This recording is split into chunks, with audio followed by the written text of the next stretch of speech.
I'm live. Hello. Happy afternoon of a Tuesday.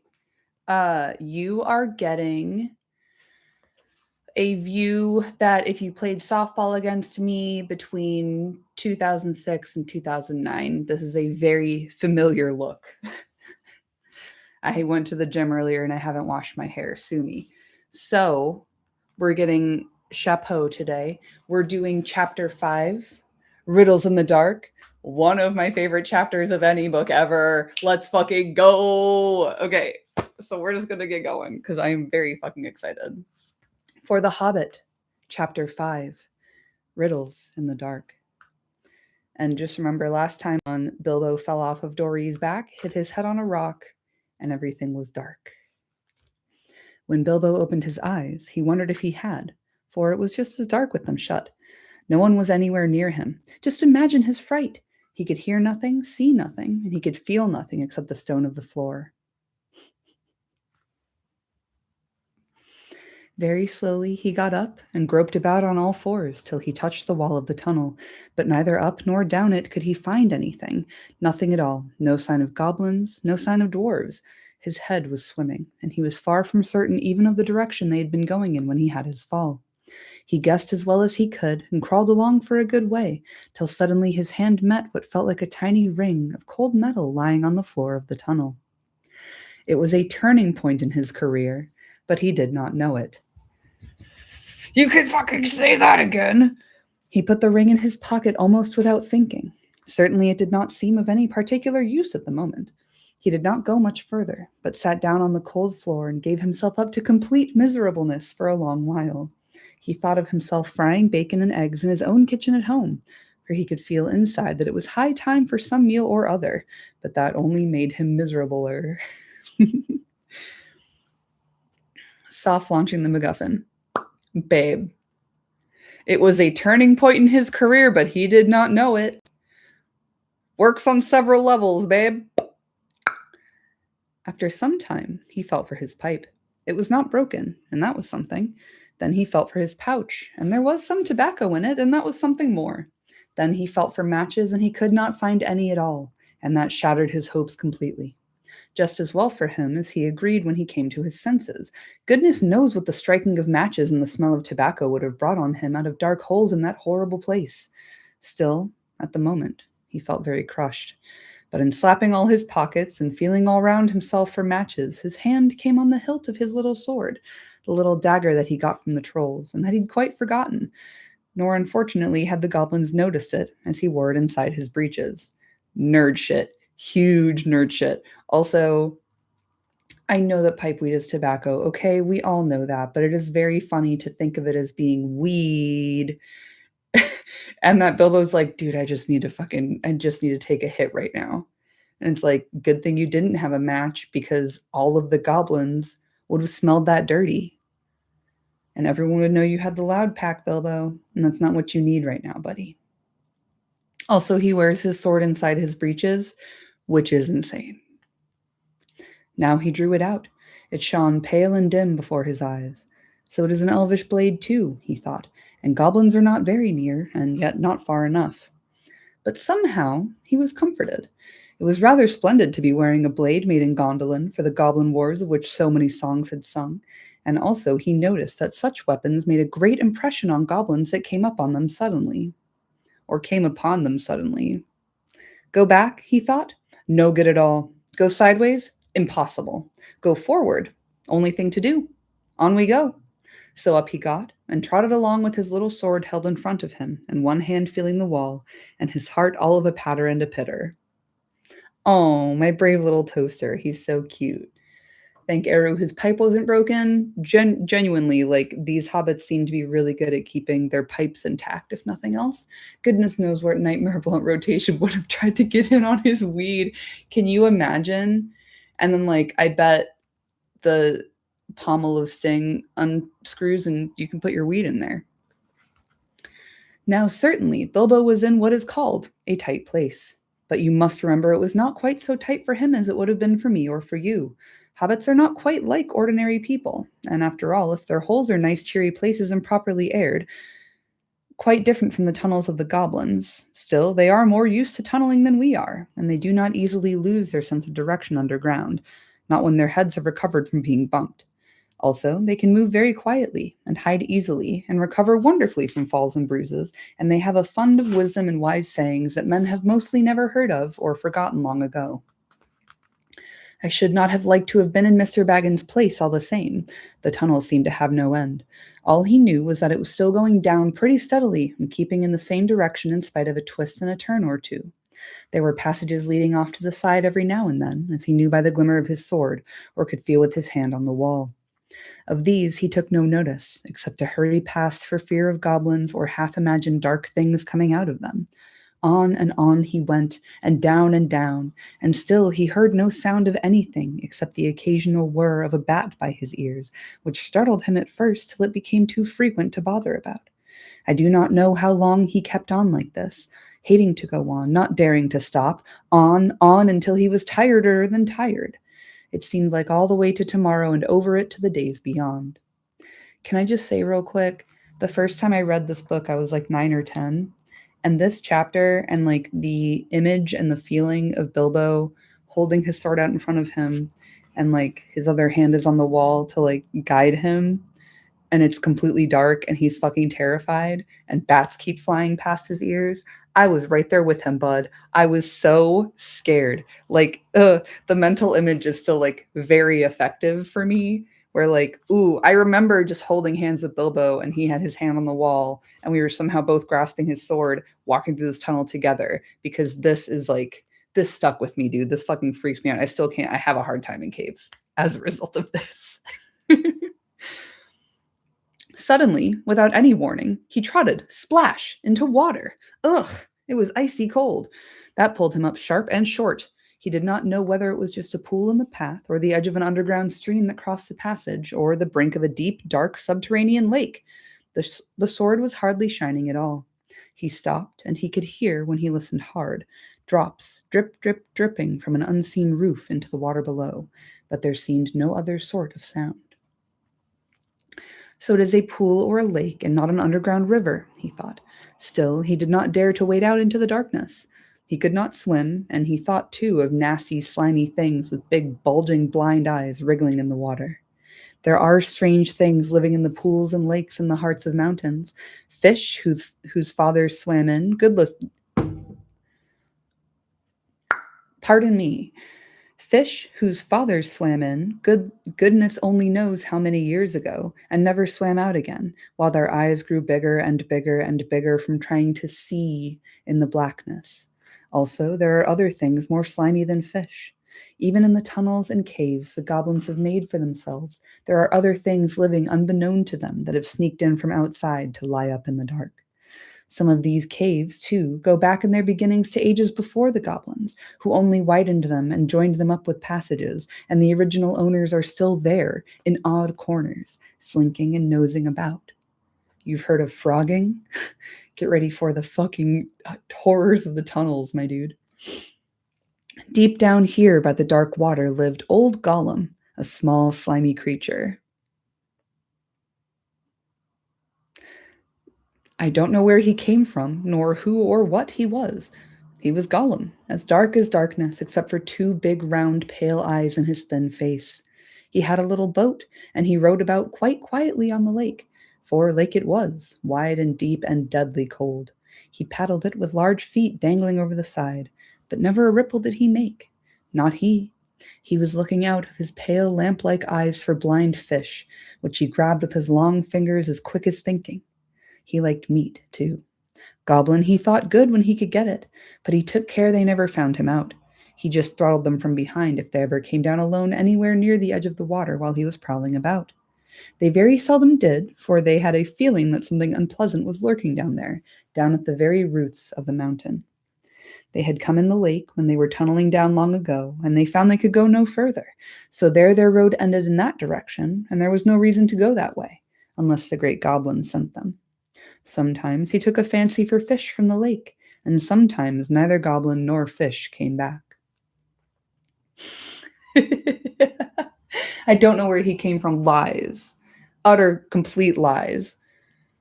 Larmachian evolution confirmed in Middle Earth. Help me out here. What are you talking about? Go into detail. Actually, Gollum lived on a slimy island of rock in the middle of the lake. He was watching Bilbo now from the distance with his pale eyes like telescopes. Bilbo could not see him, but he was wondering a lot about Bilbo, for he could. Oh, Bilbo could not see him, but he was wondering a lot about Bilbo, for he could see that he was no goblin at all. Gollum got into his boat and shot off from the island, while Bilbo was sitting on the brink altogether flummoxed and at the end of his way and his wits. Suddenly, up came Gollum, and whispered, and hissed. "Bless us and splash us, my precious. I guess it's a choice feast. At least a tasty morsel it'll make us, Gollum." And when he said Gollum, he made a horrible swallowing noise in his throat. That's how he got his name, though he always called himself my precious. The Hobbit jumped nearly out of his skin when the hiss came in his ears, and he suddenly saw the pale eyes sticking out at him. "Who are you?" he said, thrusting his dagger in front of him. "What is he, my precious?" whispered Gollum, who always spoke to himself, though never having anyone else to speak to. Oh, who always spoke to himself through never having anyone else to speak to. This is what he'd come to find out, for he was not really very hungry at the moment, only curious. Otherwise, he would have grabbed first and whispered afterwards. "I am Mr. Bilbo Baggins. I have lost the dwarves, and I've lost the wizard, and I don't know where I am, and I don't want to know, if only I can get away." "What's he got in his hands is?" said Gollum, looking at the sword, which he did not quite like. "A sword, a blade, which came out of Gondolin." "Tss," said Gollum, and became quite polite. "P'raps we sit here and chats with it a bit, see, my precious. It likes riddles, p'raps. Does it? Does it?" He was anxious to appear friendly, at any rate for the moment, and until he found out more about the sword and the hobbit, whether he was quite alone, really, whether he was good to eat, and whether Gollum was really hungry. Riddles were all he could think of. Asking them, and sometimes guessing them, had been the only game he'd ever played with other funny creatures sitting in their holes in the long, long ago, before he lost all his friends and was driven away, alone, and crept down, down into the dark under the mountains. "Very well," said Bilbo, who was anxious to agree, until he found out more about the creature, whether he was quite alone, whether he was fierce or hungry, and whether he was a friend of the goblins. "You ask first," he said, because he'd not had time to think of a riddle. So Gollum hissed. Oh, hang on before we start this. Lamarck was a rival of Darwin who thought that evolution happened by creatures trying to do things, e.g., giraffes trying to reach tall trees, fish here trying to see in the dark. Love this. Thank you for explaining. That's fucking fascinating. I love that. Also, reference to, I can't remember where this is from, but there is somewhere in the special features of the Lord of the Rings extendos, Dominic Monaghan talking about how he thinks that when Elijah Wood was a baby, he was just trying to see everything. And that's why his eyes are so big, because he just kept looking around trying to see stuff. And it just makes me laugh. That's like the first thing I thought of when I read the fish with bulging eyes passage. But yeah, giraffes trying to reach tall trees so they have long necks. Good one, Lamarck. Yeah, because Elijah's vision is crap. Exactly. Glad we got there. All right, first riddle. Gollum hissed. "What has roots as nobody sees, is taller than trees. Up, up it goes, and yet never grows." "Easy," said Bilbo. "Mountain, I suppose." "Does it guess easy? It must have a competition with us, my precious. If Precious asks and it doesn't answer, we eats it, my precious. If it asks us and we doesn't answer, then we does what it wants, eh? We shows it the way out, yes." "All right," said Bilbo, not daring to disagree, and nearly bursting his brain to think of riddles that could save him from being eaten. 30 white horses on a red hill. First they champ, then they stamp, then they stand still." That was all he could think of to ask. The idea of eating was rather on his mind. It was rather an old one, too, and Gollum knew the answer as well as you do. "Chestnuts, chestnuts," he hissed. "Teeth, teeth, my precious, but we has only 6. Then he asked his second. "Voiceless it cries, wingless flutters, toothless bites, mouthless mutters." "Half a moment," cried Bilbo, who was still thinking uncomfortably about eating. Fortunately, he'd once heard something rather like this before, and getting his wits back, he thought of the answer. "Wind. Wind, of course," he said. He was so pleased that he made up one on the spot. This'll puzzle the nasty little underground creature, he thought. Fucking coming up with riddles on the spot, you nerd. An eye in a blue face saw an eye in a green face. That eye is like to this eye, said the first eye, but in low place, not in high place. Tss, said Gollum. He'd been underground a long, long time and was forgetting this sort of thing. But just as Bilbo was beginning to hope that the wretch would not be able to answer, Gollum brought up memories of ages and ages and ages before, when he lived with his grandmother in a hole in a bank by a river. Tss, my precious, he said. Sun on the daisies it means, it does. But these ordinary above-ground everyday sort of riddles were tiring for him. Also, they reminded him of days when he'd been less lonely and sneaky and nasty, and that put him out of temper. What is more, they made him hungry. So this time he tried something a bit more difficult and more unpleasant. It cannot be seen, cannot be felt, cannot be heard, cannot be smelt. It lies behind stars and under hills, and empty holes it fills. It comes first and follows after, ends life, kills laughter. Unfortunately for Gollum, Bilbo had heard this sort of thing before, and the answer was all round him anyway. Dark, he said, without even scratching his head or putting on his thinking cap. A box without hinges, key, or lid, yet golden treasure inside is hid, he asked, to gain time until he could think of a really hard one. This he thought a dreadfully easy chestnut, though he'd not asked it in the usual words. But it proved a nasty poser for Gollum. He hissed to himself, and still he did not answer. He whispered and spluttered. After some while, Bilbo became impatient. Well, what is it? He said. The answer's not a kettle boiling over, as you seem to think from the noise you're making. Give us a chance. Let it give us a chance, my precious. Well, said Bilbo, after giving him a long chance. What about your guess? But suddenly, Gollum remembered thieving from nests long ago and sitting under the riverbank teaching his grandmother to suck eggses, he hissed. Eggses it is. Then he asked, alive without breath, as cold as death, never thirsty, ever drinking, all in mail, never clinking.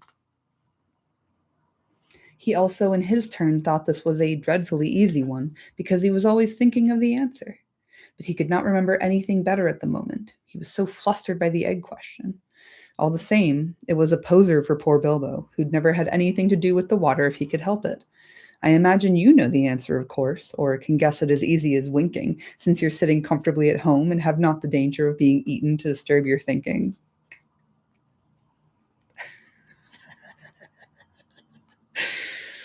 Oh, I love it. I fucking love when he breaks the fourth wall. Also, I felt so stupid because I was like, I don't know the answer. I am sitting comfortably, but I don't know. Why would you assume that I know? I hope you'll tell me. Bilbo sat and cleared his throat once or twice, but no answer came. After a while, Gollum began to hiss with pleasure to himself. Is it nice, my precious? Is it juicy? Is it scrumptiously crunchable? He began to peer at Bilbo out of the darkness. Half a moment, said the hobbit, shivering. I gave you a good long chance just now. It must make haste, said Gollum, beginning to climb out of his boat and onto the shore to get at Bilbo. But when he put his long, webby foot in the water, a fish jumped out in fright and fell on Bilbo's toes. Ugh, he said, it's cold and clammy. And so he guessed. Fish! Fish! He cried. It is fish.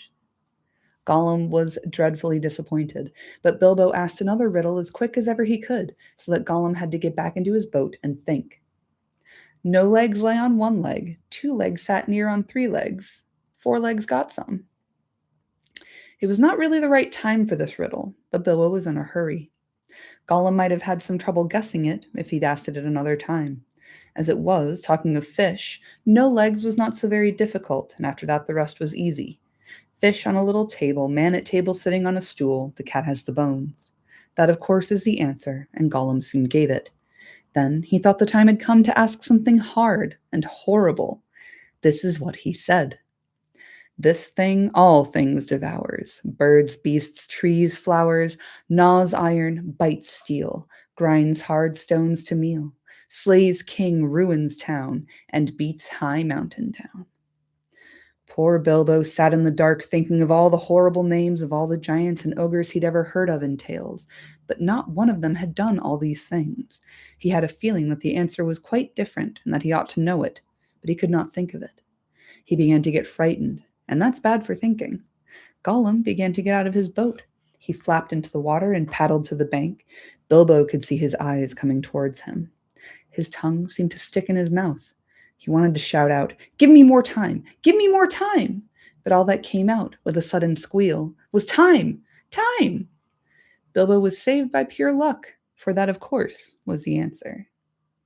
Gollum was disappointed once more, and now he was getting angry and also tired of the game.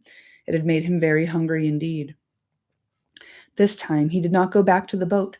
He sat down in the dark by Bilbo. This made the hobbit most dreadfully uncomfortable and scattered his wits. "It's got to ask us a question, my precious. Yes, yes, yes. Just one more question to guess. Yes, yes," said Gollum. But Bilbo simply could not think of any question with that nasty, wet, cold thing sitting next to him and pawing and poking him. He scratched himself. He pinched himself. Still, he could not think of anything. Ask us, said Gollum. Bilbo pinched himself and slapped himself. He gripped on his little sword. He even felt in his pocket with his other hand. There, he found the ring he'd picked up in the passage and forgotten about. "What have I got in my pocket?" he said aloud. He was talking to himself, but Gollum thought it was a riddle, and he was frightfully upset. Not fair, he hissed. "It isn't fair, my precious, is it, to ask it what it's got in its nasty little pocketses?" Bilbo, seeing what had happened and having nothing better to ask, stuck to his question. "What have I got in my pocket?" he said louder. "Tss," hissed Gollum. "It must give us three guesses. It must give us 3 guesses, my precious. 3 guesses. "Very well. Guess away," said Bilbo. "Handses," said Gollum. "Wrong," said Bilbo, who'd luckily just taken his hand out again. "Guess again." "Tss," said Gollum, more upset than ever. He thought of all the things he kept in his own pockets. Fish bones, goblin's teeth, wet shells, a bit of bat wing, a sharp stone to sharpen his fangs on, and other nasty things. He tried to think what other people kept in their pockets. "Knife," he said at last. "Wrong," said Bilbo, who'd lost his some time ago. "Last guess." Now Gollum was in a much worse state than when Bilbo had asked him the egg question. He hissed and spluttered and rocked himself backwards and forwards and slapped his feet on the floor and wriggled and squirmed, but still he did not dare to waste his last guess. "Come on," said Bilbo. "I'm waiting." He tried to sound bold and cheerful, but he did not feel at all sure how the game was going to end, whether Gollum guessed right or not. "Time's up," he said. "String! Or nothing!" shrieked Gollum, which was not quite fair, working in 2 guesses at once.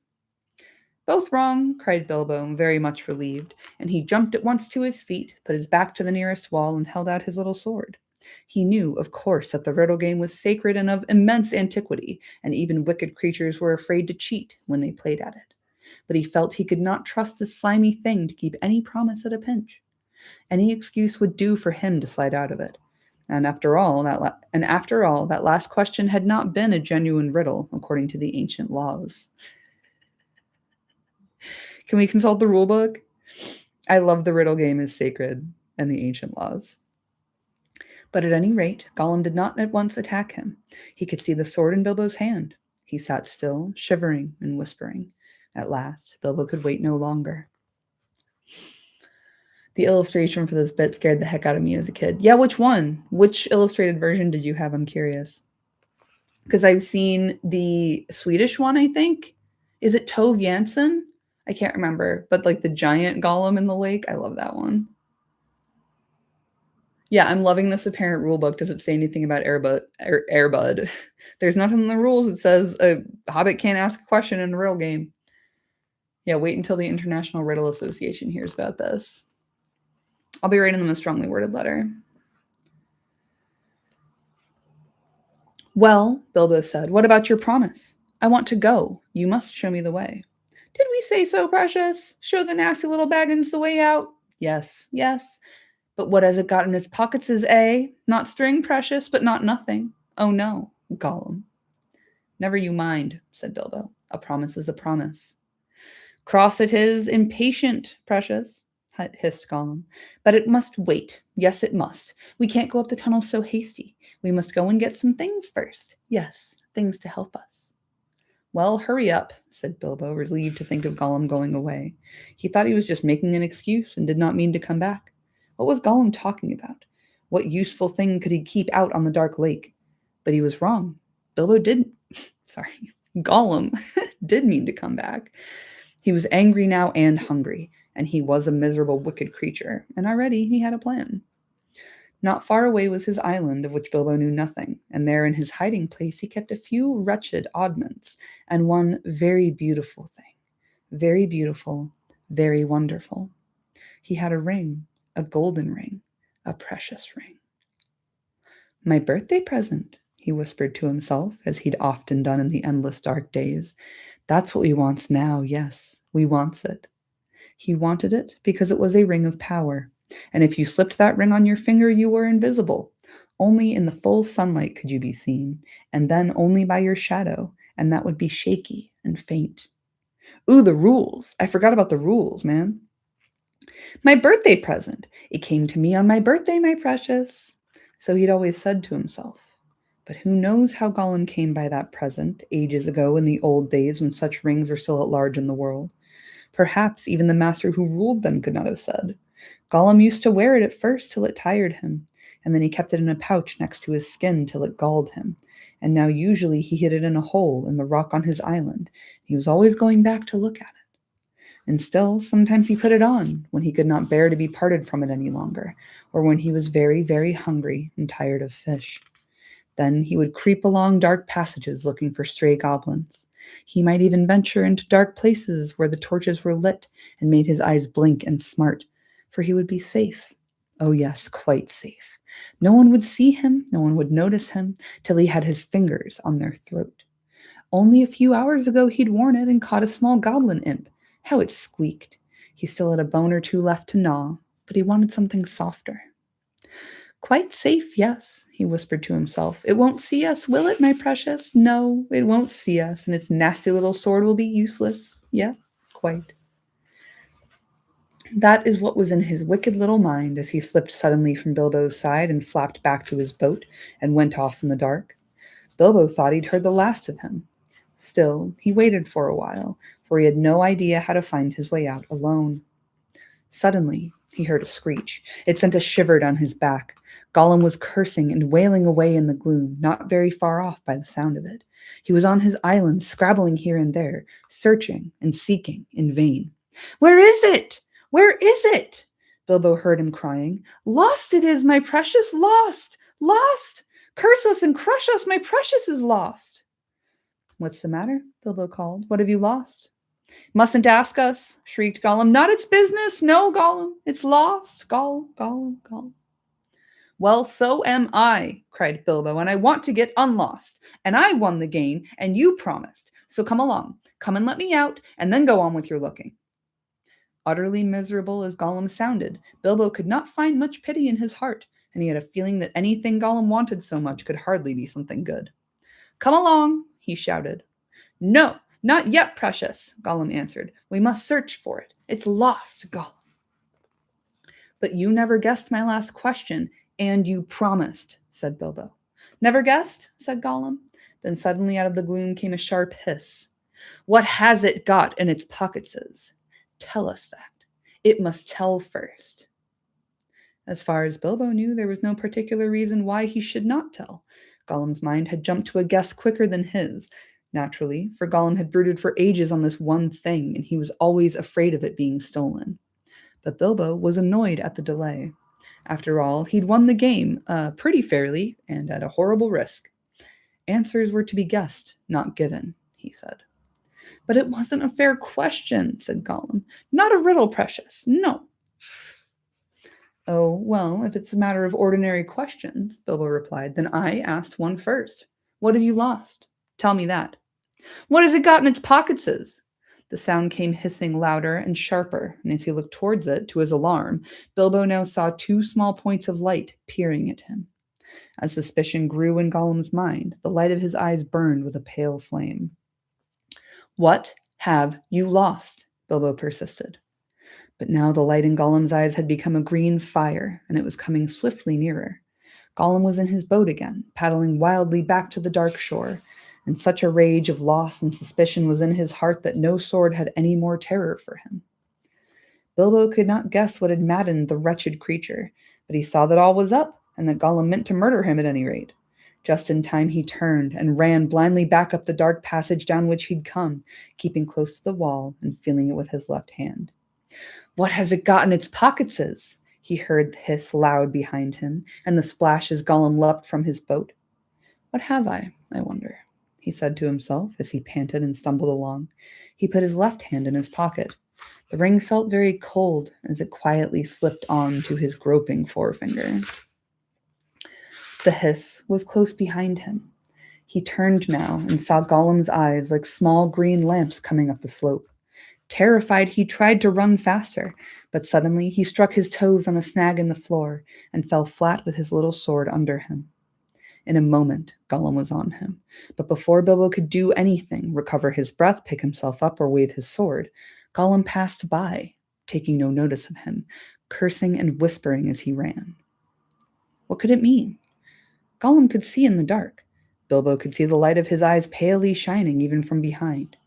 Painfully he got up and sheathed his sword, which was now glowing faintly again, and then very cautiously he followed. There seemed nothing else to do. It was no good crawling back down to Gollum's water. Perhaps if he followed him, Gollum might lead him to some way of escape without meaning to. "Curse it, curse it, curse it!" hissed Gollum. "Curse the Baggins! It's gone! What has it got in its pocketses? Oh, we guess, my precious. He's found it. Yes, he must have. My birthday present." Bilbo pricked up his ears. He was at last beginning to guess himself.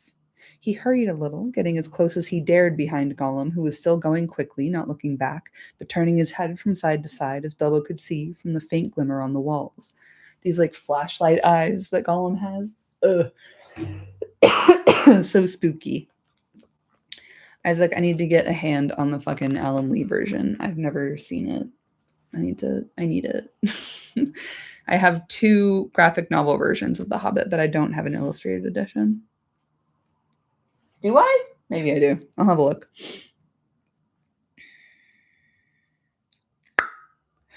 My birthday present. Curse it! How did we lose it, my precious? Yes, that's it. When we came this way last, and we twisted that nasty young squeaker. That's it. Curse it. It slipped from us after all these ages and ages. It's gone, Gollum. Suddenly, Gollum sat down and began to weep, a whistling and gurgling sound horrible to listen to. Bilbo halted and flattened himself against the tunnel wall. After a while, Gollum stopped weeping and began to talk. He seemed to be having an argument with himself. "It's no good going back there to search, no. We doesn't remember all the places we visited, and it's no use. The Baggins has got it in its pocketses. The nasty nosers found it, we says. We guesses, precious, only guesses. We can't know till we find the nasty creature and squeezes it. But it doesn't know what the present can do, does it? It'll just keep it in its pocketses. It doesn't know, and it can't go far. It's lost itself, the nasty, nosy thing. It doesn't know the way out. It said so. It said so, yes, but it's tricksy. It doesn't say what it means. It won't say what it's got in its pocketses. It knows. It knows a way in. It must know a way out, yes. It's off to the back door. To the back door. That's it. The goblinses will catch it then. It can't get out that way, precious. Goblinses. Yes, but if it's got the present, our precious present, then goblinses will get it, Gollum. They'll find it. They'll find out what it does. We shan't ever be safe again, never, Gollum. One of the goblinses will put it on, and then no one will see him. He'll be there, but not seen. Not even our clever eyes will notice him, and he'll come creepy and tricksy and catch us, Gollum. Then let's stop talking, precious, and make haste. If the Baggins has gone that way, we must go quick and see. Go, not far now. Make haste. With a spring, Gollum got up and started shambling off at a great pace. Bilbo hurried after him, still cautiously, though his chief fear now was of tripping on another snag and falling with a noise. His head was in a whirl of hope and wonder. It seemed that the ring he had was a magic ring. It made you invisible. He'd heard of such things, of course, in old tales, but it was hard to believe that he really had found one by accident. Still, there it was. Gollum with his bright eyes had passed him by, only a yard to one side. I forgot about the initial framing of Gollum as having multiple personalities. This is so good. On they went, Gollum flip-flapping ahead, hissing and cursing, Bilbo going behind as softly as a hobbit can. Soon they came to places where, as Bilbo had noticed on the way down, side passages opened, this way and that. Gollum began at once to count them. One left, yes, one right, yes, two right, yes, yes, two left, yes, yes, and so on and on. As the count grew, he slowed down, and he began to get shaky and weepy, for he was leaving the water further and further behind, and he was getting afraid. Goblins might be about, and he'd lost his ring. At last, he stopped by a low opening on their left as they went up. 7 right, yes, 6 left, yes, he whispered. This is it. This is the way to the back door, yes. Here's the passage. He peered in and shrank back. But we dursn't go in, precious. No, we dursn't. Goblins is down there. Lots of goblins. We smells them. What shall we do? Curse them and crush them. We must wait here, precious. Wait a bit and see. So they came to a dead stop. Gollum had brought Bilbo to the way out after all, but Bilbo could not get in. There was Gollum, sitting humped up right in the opening, and his eyes gleamed cold in his head as he swayed it from side to side between his knees. Bilbo crept away from the wall more quietly than a mouse, but Gollum stiffened at once and sniffed, and his eyes went green. He hissed softly but menacingly. He could not see the hobbit, but now he was on the alert, and he had other senses that the darkness had sharpened. Sharpened. He had other senses that the darkness had sharpened, hearing and smell. He seemed to be crouched right down with his flat hands splayed on the floor and his head thrust out, nose almost to the stone. Though he was only a black shadow in the gleam of his own eyes, Bilbo could see or feel that he was tense as a bowstring, gathered for a spring. Bilbo almost stopped breathing and went stiff himself. He was desperate. He must get away out of this horrible darkness while he had any strength left. He must fight. He must stab the foul thing, put its eyes out, kill it. It meant to kill him. No, not a fair fight. He was invisible now. Gollum had no sword. Gollum had not actually threatened to kill him or tried to yet. And he was miserable, alone, and lost. A sudden understanding, a pity mixed with horror welled up in Bilbo's heart, a glimpse of endless, unmarked days without light or hope of betterment, hard stone, cold fish, sneaking and whispering. All these thoughts passed in a flash of a second. He trembled, and then quite suddenly in another flash, as if lifted by a new strength and resolve, he leaped. No great leap for a man, but a leap in the dark. Straight over Gollum's head he jumped, 7 feet forward and 3 in the air. Indeed, had he known it, he'd only just missed cracking his skull on the low arch of the passage. It was pity that stayed Bilbo's hand. This horrible, creeping, chilling kind of pity of this fucking thing would have killed me, but it would not be fair for me to kill him. He's fucking pathetic, and I have his ring. Woo! Planting seeds. We are planting seeds, fam. Gollum threw himself backwards and grabbed as the hobbit flew over him, but too late. His hand snapped on thin air, and Bilbo, falling fair on his sturdy feet, sped off down the new tunnel. He did not turn to see what Gollum was doing. There was a hissing and cursing almost at his heels at first. Then it stopped. All at once there came a blood-curdling shriek filled with hatred and despair. Gollum was defeated. He dared go no further. He had lost his prey, and lost, too, the only thing he had ever cared for, his precious. The cry brought Bilbo's heart to his mouth, but still he held on. Now, faint as an echo, but menacing, the voice came behind. Thief, thief, thief! Baggins, we hates it! We hates it! We hates it forever! Then there was a silence, but that, too, seemed menacing to Bilbo. If goblins are so near that he smelt them, he thought, then he'll have heard his shrieking and cursing. Then they'll have heard his shrieking and cursing.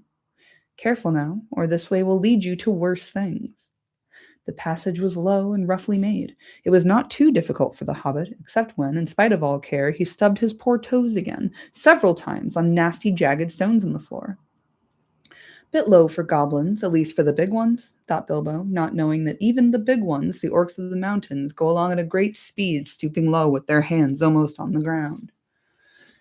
Small leap for Bilbo, big leap for hobbit kind. Honestly, 7-foot leap and a 3-foot vertical is not too bad when you're fucking 3'6". That dude can almost jump over himself. That's pretty impressive.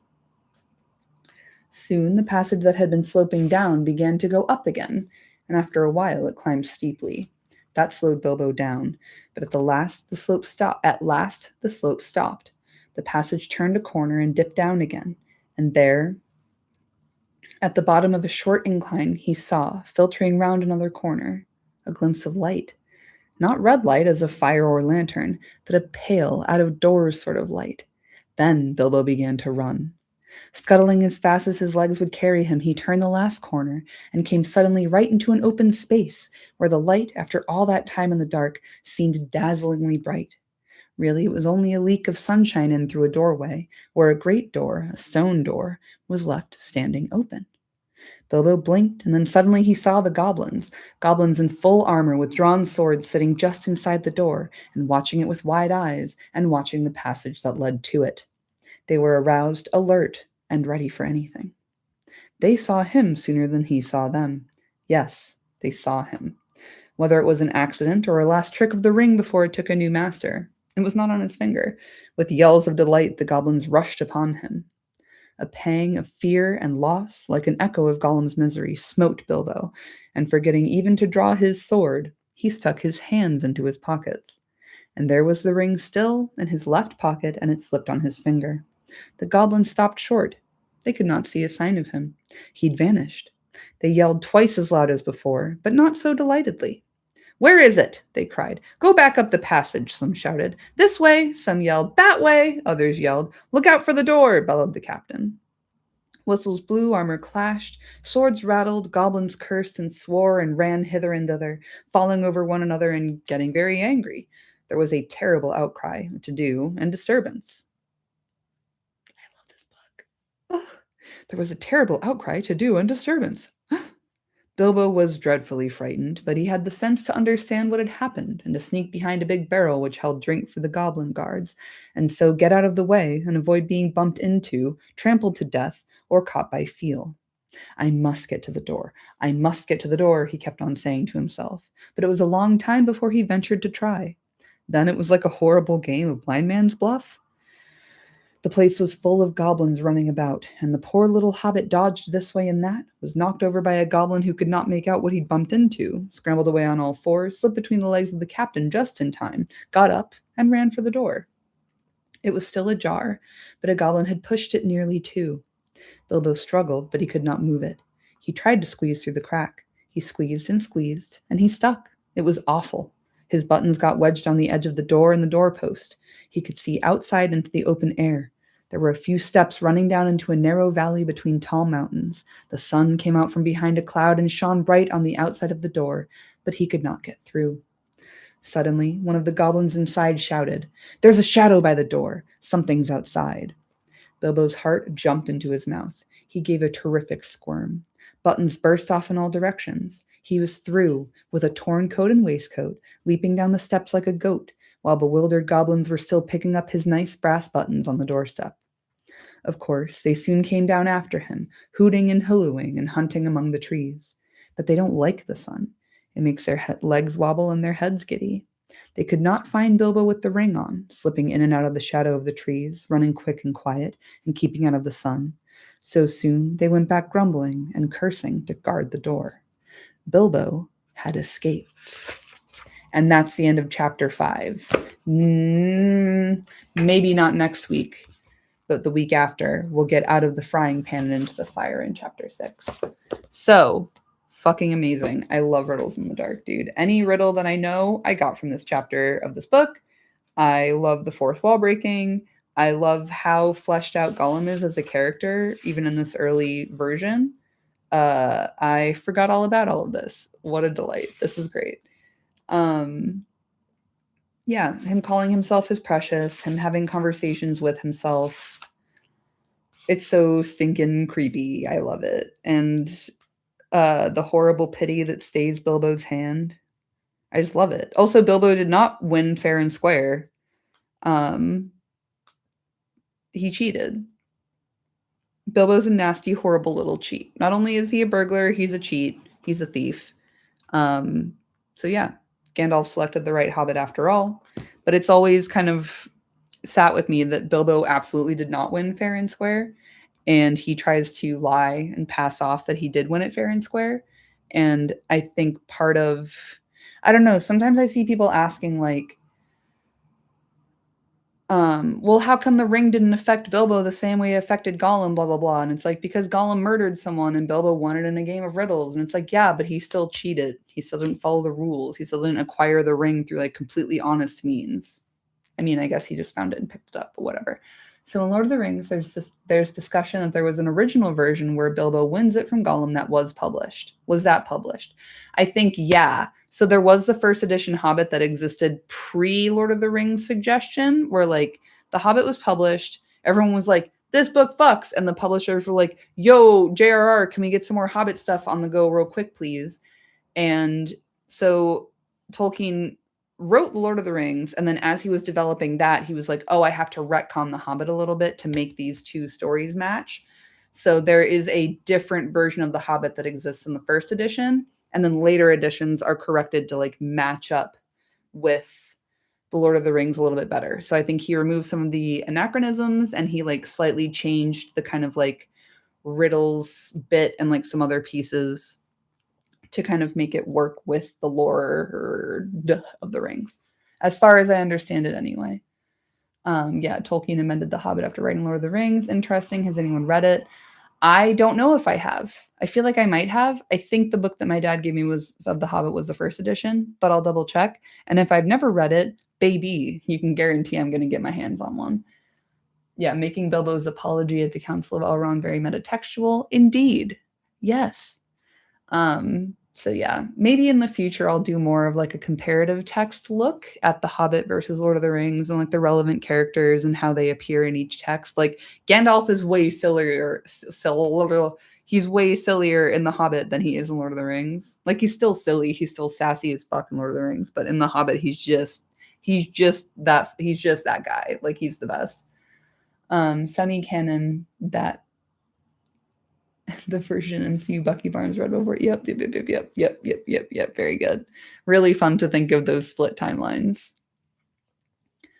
Yeah, like Bucky Barnes has read a different version of The Hobbit than everyone else. But yeah, I'll see if I can get my hands on the earlier version. I don't know if it's like only available in print first editions or if it's something I can find online. We'll see. And if I can't do it, Marks will help me. I know that's for damn sure. But yeah, so next week, depending on how my day goes, I may or may not stream. I will let y'all know absolutely as early as I can, but my sister's in town starting tomorrow and we're going on adventures and stuff. So I'm not sure if I will have time or wherewithal to stream next week, but if not next week, I'll be back the following week with chapter 6. So I will let y'all know. And yeah, thank y'all for joining me. I love this book. I love this chapter. I was so glad we're doing this. It's fucking crazy to me that that's chapter 5. Like we're already so far into The Hobbit, dude. It's crazy. We've already done 5 chapters and there's a total of 29. Yeah, we're killing it, dude. We're vibing. No, 19. Yeah, 19, not even 29, 19. I can read Roman numerals, I promise. It's 19 chapters. Yeah, Mark, you better get nervous, dude. But no, I appreciate you very much. Thank you again for everyone in this chat's help with getting me the documents I need to do my little researchies. And I'll see you maybe next week, but definitely the week after. I'll let you know either way. Yeah, 30 white horses on a red hill. First they champ, then they stamp, then they stand still. That's my fucking number one go-to riddle, dude. If you ask me for a riddle, it's that or what have I got in my pocket? Every time. All right. I hope y'all have a lovely evening. I'll see you soon. Be good, but not too good. Don't go picking up rings and tunnels, okay? It's not going to end well. Love you. Bye.